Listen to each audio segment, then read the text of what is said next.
Bà xua sẽ đây nè tăng ngọc nha bà thằng ngày nâng trâu chia thằng ngày tất hay trâu chia thằng ngày xâm rã bà anh nâng nhung một đờ thọt video bóng phôn thằng ngọc nha mơ cảm phiếp nộp tế spawn bà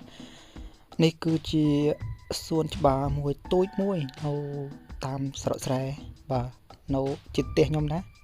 chỉ còn bị tiền nhung một hai chỉ một hai nề tì bà xuân cho bà nên cứ xuân cho bà cộng sản bà ngày năng ngày để nhung mô nâng đôi xa lo mong đọc pì chẳng ở cho mềm nữa thì bà tam capet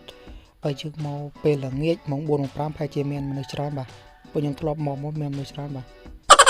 kalau ni kok miền nữa thì bà cứ ta sang trip tem mà đâu bà nộp tệ spawn ở lâu nó cứ đâu cái đâu sẽ lực chơi cho bà nữa bà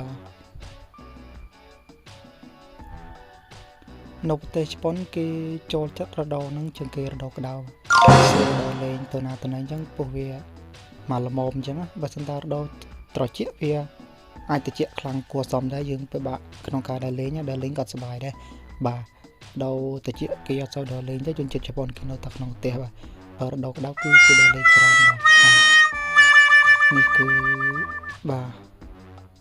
ដើមឈើមានអីដូចតែខ្មែរយើងដែរណា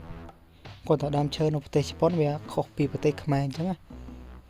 ឃើញតែដើមស្អីទេខ្ញុំអត់ស្គាល់ទេដើមឈើនៅប្រទេសជប៉ុននិយាយទៅគឺអត់ដឹងថាដើមអីទេគឺអត់ស្គាល់ទេវាខុសពីដើមឈើនៅប្រទេសខ្មែរអញ្ចឹងណាបាទនឹងឯងសុំទោសផងបើខ្ញុំនិយាយខុសឆ្គងត្រង់ណាក៏សូមអភ័យទោសផងខ្ញុំនេះគឺជាទឹកលើកទី1រៀនថតរៀនប្រើកាមេរ៉ាបាទភាសាតែខ្ញុំចូលចិត្តក្នុងការថតតែខ្ញុំអត់សូវចេះនិយាយទេចេះមកចកទេនិយាយទៅមនុស្សខ្ញុំគឺអៀនកាមេរ៉ាតែម្ដងបាទឃើញកាមេរ៉ាគឺអៀនតែម្ដងបាទតែឥឡូវចេះតែរៀនកាន់ថតលេងតិចៗណាបាទយើងអត់មានអីធ្វើអាទិត្យយើងសម្រាប់ឆ្លៀតពេលមកថត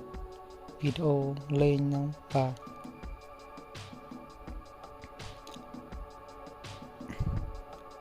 បាទនៅខាងនោះគឺតារាងបាល់ទាត់គេបាទហ្នឹងបាទតែឥឡូវនេះគឺស្ងាត់មែនតើមានមនុស្សមកលេងតែម្ដងបាទឥឡូវនេះគឺម៉ោង12ថ្ងៃត្រង់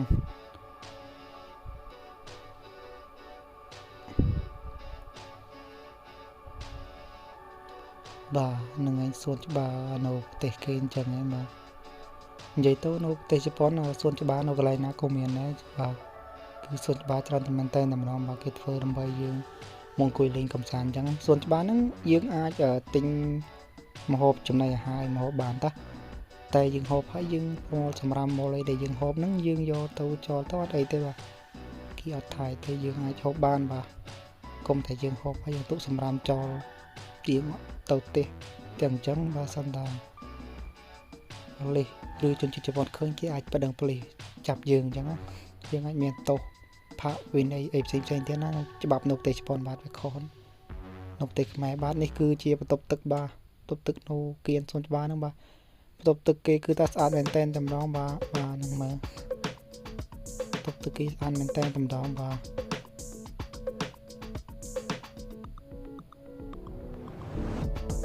បាទសូមទោសផងខ្ញុំ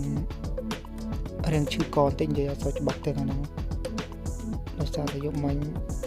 ដេកយប់ជ្រោកពេកបាទលេងហ្គេមយប់ជ្រោកពេកទៅបាទហ្នឹងគឺជាកន្លែងគេទុកកង់បងប្អូនលេខទុកកង់នេះដោយសារតែនៅចិត្តហ្នឹងកន្លែងចិត្តកង់ហ្នឹងមានកន្លែងចំណតឡានក្រុងអញ្ចឹងគឺជាកង់បន្ទុកហ្នឹងដើម្បីយកកង់បន្ទុកហ្នឹងគេទៅដល់លេងឆ្ងាយអញ្ចឹងបាទនឹងឯងវីដេអូនេះខ្ញុំអត់មានច្រើនទេមានតែប៉ុណ្្នឹងឯងមកចាំជួបគ្នានៅវីដេអូក្រោយ